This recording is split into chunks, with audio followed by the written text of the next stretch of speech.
Would you marry someone who cheated on you not once, but twice? That's the situation I'm in right now. My name is Isabella, I'm 34 years old, and I've been with my partner Henry, 30, for several years now. We aren't married yet, but we live together and even have a little daughter.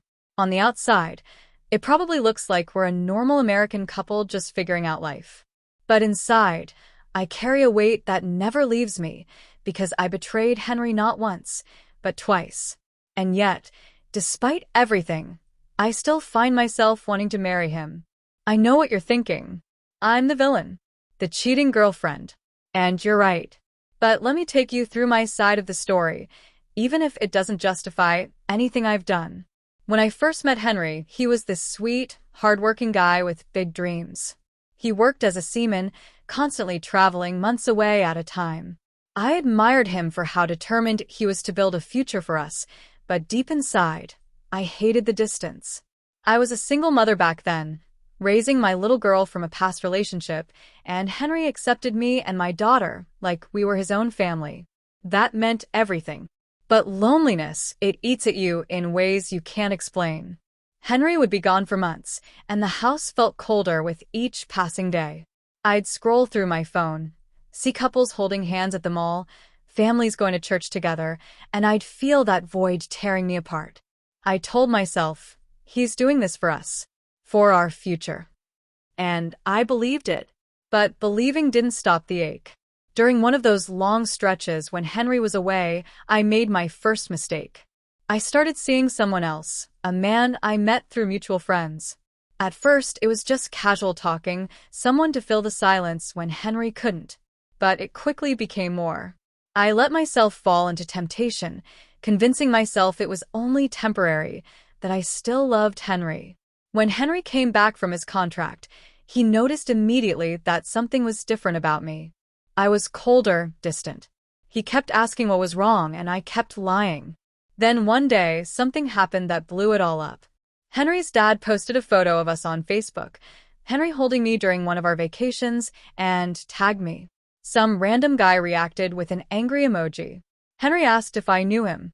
I lied and said no. But then it happened again, another post, another angry emoji. This time, the man didn't stay quiet. He sent Henry's father pictures of me and him together. Pictures of us kissing in bed. That's how Henry found out about my first betrayal. Not from me. From his father, who received those disgusting reminders of my weakness. When Henry confronted me, I admitted it. I couldn't lie anymore. I told him yes, I cheated. And then I did the unthinkable. I blamed him. I said it was his fault because he was away too much, that the distance drove me into someone else's arms. Even now, remembering that moment makes me sick. He was working so hard for us, and I shattered his trust like it was nothing. But what shocks me the most is that Henry forgave me. He gave me another chance. He told me he still loved me, that we could work through it.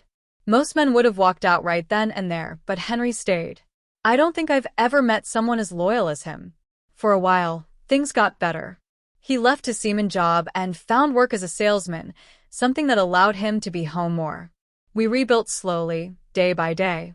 I thought maybe the worst was behind us. But the truth? Old habits, old demons, they don't just vanish. And I wasn't done making mistakes. After Henry forgave me the first time, I told myself I would never, ever make that mistake again. The guilt of seeing the disappointment in his eyes haunted me. I promised him, and I promised myself, that I would be better. And for a while I was. Henry left his seaman life behind and started working as a salesman. It wasn't glamorous, but it meant he was home every night, and I thought that would fix everything. We had our little family, me, Henry, and my daughter, who by then was 2 years old. For the first time, I thought we could really be a normal family. But here's the ugly truth. Once you cross that line of betrayal, it changes something inside you. You become capable of repeating it, no matter how much you swear you won't. And I did. It started innocently enough again. A coworker, someone who made me laugh, someone who noticed me when Henry was busy. Henry worked long hours, and even when he was home, he was exhausted. He was a good man, providing everything we needed, but I craved attention. I craved feeling wanted, not just taken care of. I told myself it was just friendly banter, but before long, the messages started turning flirty. Then pet names. Babe. Baby. I knew I was playing with fire, but instead of stopping, I leaned into it.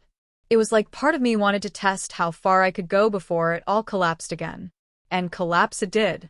One evening, Henry misplaced his phone. He couldn't find it anywhere and decided to use mine to call his number.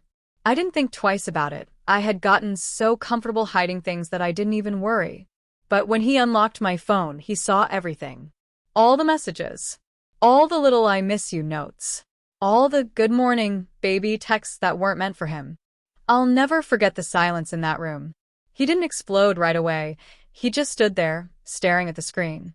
My stomach dropped, my hands went cold, and I knew it was over. Then came the fury. He threw the phone down and demanded answers. For the first time, he didn't wait for me to explain or beg. He just said, "We're done."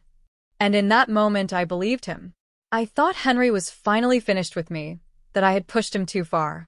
My heart sank into my chest, and panic took over. I begged. I cried. I promised him that it was only messages, that it wasn't physical this time, that I could change. But Henry didn't want to hear it. Days passed, and I thought I had lost him forever. But then something shifted. Maybe it was the bond we had built. Maybe it was our daughter. Or maybe Henry just loved me too much to let go. Slowly, he let me back in. Against all odds, he forgave me. Again. But things were different this time. He didn't trust me anymore. I could see it in the way he looked at me, the way he hesitated before handing me his phone, the way he sometimes stared at the wall like he was lost in thought. His love was still there, but his faith in me had shattered. And yet, we moved forward. We stayed together. We raised our daughter. We went back to living as though nothing had happened. On the outside, we looked like a couple rebuilding their lives. But inside, we were broken pieces taped together, fragile and ready to crack again. Now, years later, Henry still hasn't married me. He avoids the topic, changes the subject, or just stays quiet when I ask. And I know why. Because deep down, he doesn't trust me enough to make that commitment. But here's the question that keeps me awake at night.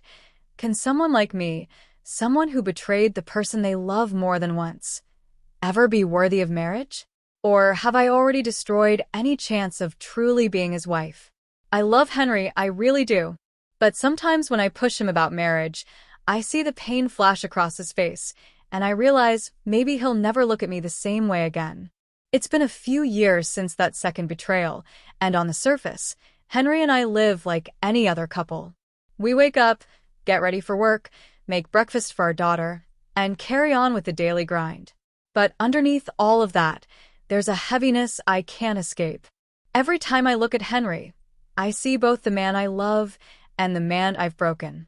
He provides for us.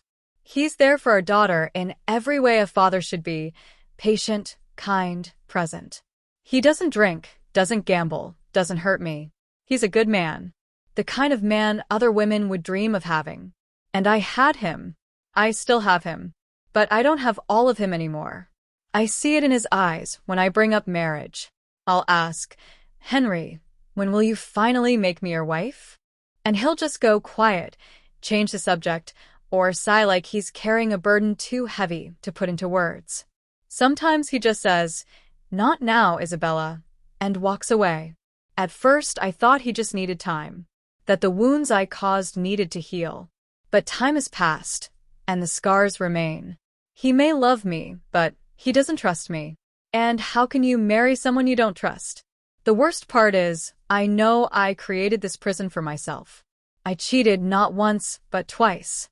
I gave him every reason to doubt me, to hesitate, to question whether I'm wife material at all. I wonder if, deep down, he stays with me only for our daughter's sake.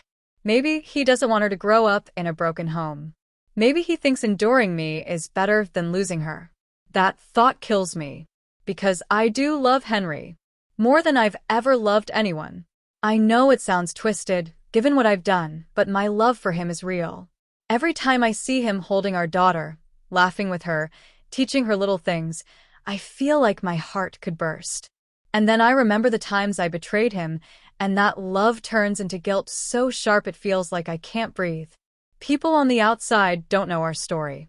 To them, we're just another couple figuring out life. Sometimes friends ask why we haven't married yet, and I make excuses. We're saving up, or we're waiting for the right time. But inside, I know the truth. Henry can't bring himself to trust me enough to make me his wife. I've tried to prove myself. I've cut off every male friend. I let him check my phone whenever he wants. I tell him where I am, who I'm with, what time I'll be home. I bend over backwards trying to show him I've changed. And yet, I can't erase the past.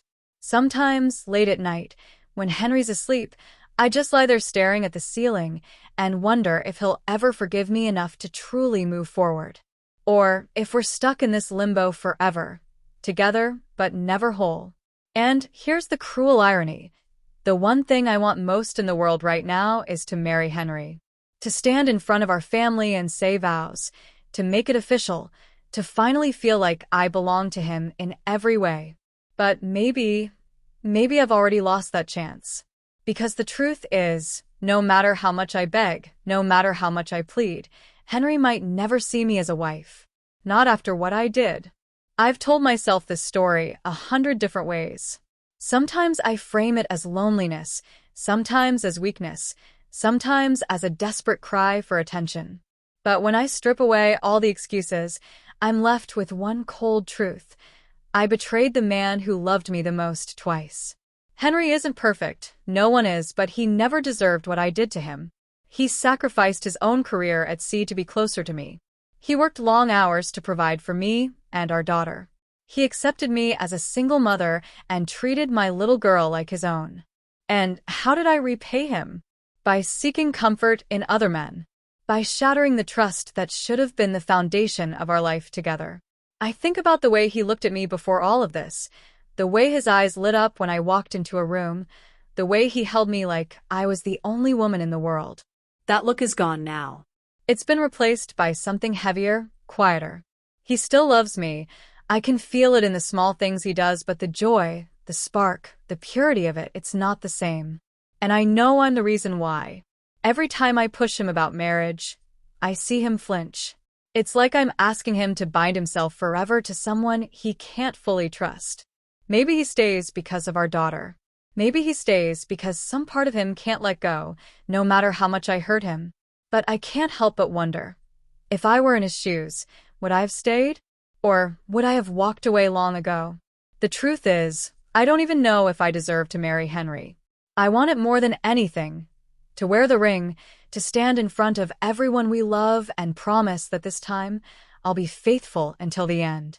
But promises mean nothing when you've already broken them. And maybe Henry knows that better than anyone.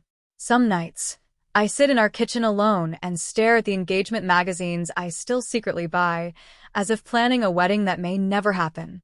I picture our daughter walking down the aisle as a flower girl. I picture myself in a white dress, looking into Henry's eyes, vowing that I'll never hurt him again. But then I remember the 2 times I already failed him, and the vision crumbles. I love him. God, I love him more than I can put into words. But love doesn't erase betrayal. Love doesn't rebuild trust overnight.